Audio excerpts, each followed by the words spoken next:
Hi. Happy coming out day to anyone who is able to come out and embrace their authentic self, and to anyone who's celebrating the day that they came out. Very proud of you. And also, in awareness of Mental Health Day, which was yesterday, I was just thinking of ways that I could share with people how I went um, from a lifelong chronic depression and a suicide attempt to not only surviving and living, but pretty much thriving as well. So, today, the specific one I want to talk about is how therapy saved my life. And of course, it wasn't just therapy alone, it was therapy in coordination with getting healthier, embracing loving relationships, increasing my spirituality, all these things together. However, therapy gets the most credit for helping me to rethink my life and to reprocess my emotions and memories and things like this. So, over the course of 25 years, obviously have had different types of therapy. I personally love talk therapy. It's always good to get to know yourself better and to learn why you do what you do, for the things that you would like to change about yourself, and how to embrace and radiate more of the things that you love about yourself, which can be a long process, um, that I can't deny, but a process that worked for me. So, talk therapy, group therapy, which was also incredibly eye opening and helpful, and a wonderful experience for my life. I actually did 8 sessions of group therapy at DD Hirsch, which is in Culver City. And oh, look, Woofy's gonna make an appearance. That's my cat back there. Hey, Woofy. Hey, kitty. Oh, you're so cute. um, Sorry, I started thinking about my cat. Oh yeah, group therapy. And then also, what a lot of people do, the self help books and reading other people's stories of how they battle depression and PTSD and whatever your specific diagnosis or mental illness that you are battling. There's someone else out there who has battled it and has put it out there. So I definitely did a lot of self um, healing as well. But therapy is where it all started for me. Now, the first therapist I saw was not a good experience. So, this is very important. Just like if you're going to a doctor for your physical self that you don't feel comfortable with, or you don't feel like you had a good experience with, don't go back to that doctor. There's so many doctors, so many doctors.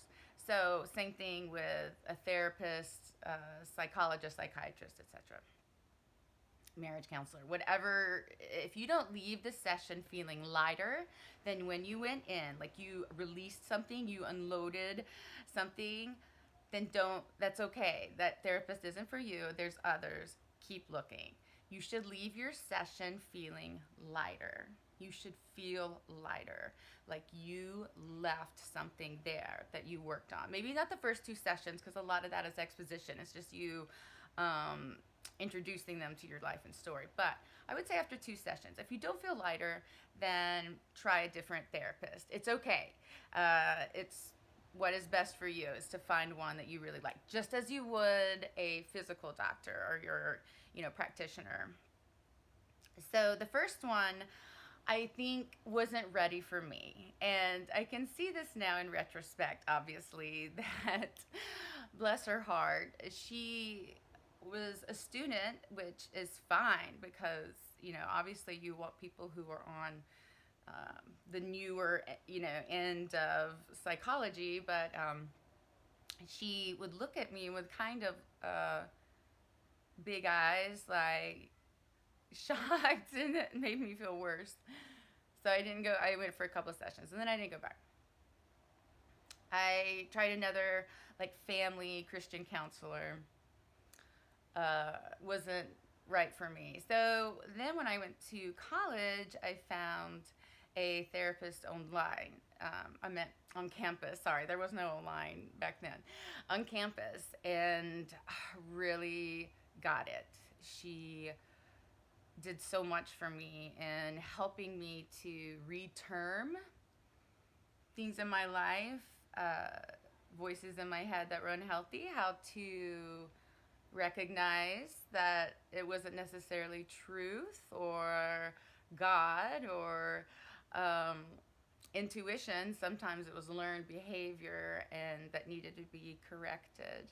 So things like that is where I first started really going into my psyche and memory and taking out demons one by one and really looking them in the face and letting them go, right? So that you can heal before you take the next demon out, or monster or darkness, however you uh, phrase it. You know what I'm talking about. We're all talking about the part of us that is not healthy and that makes us feel bad about ourselves. In fact, one of my therapists told me it's a saboteur because it sabotages. That's the term they use, which makes so much sense because it sabotages your happiness and positivity and trying to do better for yourself and be your best self. Group therapy was amazing. It's so good to have, and you may have. I hope that none of my friends are watching this. Like, oh my gosh, I thought I was. You could come to me, but of course you can. But the parts of your life that you don't want to burden people with because maybe it's so much. It's just too frightening, or it's too raw or adult or whatever the case may be for them to handle, and that's okay. So it's good to have a group uh, where everyone is nodding their head when they're talking. No one is giving you the look like this, which is understandable, but still not helpful for the person who's speaking, right?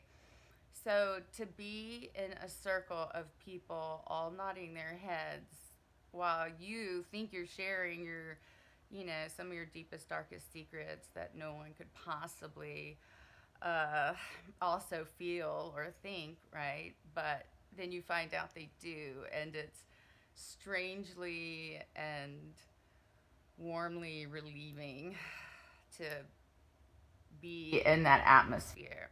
I did 8 different group sessions, which is like 6 weeks, 6 weeks each session, like that group you would have. And each time I just felt so much lighter when I left, right? Like I said, that's the key. And I made some lifelong friends as well. And it's somewhere you can put the parts of your life that aren't necessarily good for general society talk, right? So it's the parts of you that you think are so dark, and then you sit around with a bunch of people who all throw light into the darkness. This is all I can and share their darkness, and you throw light to them, and it's a beautiful process. So if you don't like one-on-one therapy, I just can't emphasize enough how good group therapy is. And like I said, mine, if you're in LA area, was at DD Hirsch, which is in Culver City, and they also can direct you to personal therapy or financial help with things like that. They're amazing. They're really a wonderful, wonderful place. And I also, the group I did was a survivor of suicide attempts. It was called SOSA, Survivors of Suicide Attempts. And it was just so wonderful. It was really, and you'd be surprised. We laughed a lot too, and loved and cried and shook our heads and nodded our heads and really grew together as a group. So group therapy is amazing. I also did at one point a Women in Crises group, which was just all women who were healing from some sort of sexual abuse or rape or domestic violence, but it was very specific. So a lot of times that's helpful to be with people who are a specific reason, but if not, just a group of people trying to overcome sadness is all you need to help you deal with the parts of you that you don't necessarily want to come out in line at Macy's or in a family gathering or something like that. You have a place to go and focus on things that need to be worked on. And so to anyone who says, well, if you're a Christian, you shouldn't need therapy. I've certainly heard that. We'll just go to the Lord. I think the Lord gave us each other so that we can heal. And yes, the Lord is my rock, and I use prayer to heal as well. But I just know when I had my suicide attempt, my thought was, why can't I just go be with God? If heaven's so much better, why would I stay here? Right? Why keep just I'm too sensitive for this world. It's too much pain. Why stay? And it wasn't until I realized that being on the planet Earth, the greatest thing is connecting with other people and sharing with other people and helping other people get through what we've gone through, right? And so that became kind of one of my purposes to live and to live my best life. To anyone who says you just need one good friend, I have lots of good friends and I love them very much, but I sometimes maybe don't want to scar them or have them look at me in a way that brutal honesty might incur, right? So therapy is your safe place, and therapy is your soft place to fall, and it's your place to go to heal. Even 1 hour a week. Think of how many hours are in the week. You're worth it. And I just urge you to give it a try. And there's also places, the first place I went to in aviation, I can't remember the name of it, Tahara Boulevard, I believe. But if you just put in sliding scale therapy, you will find it. I went for like $15 an hour there at the time because I was making so little.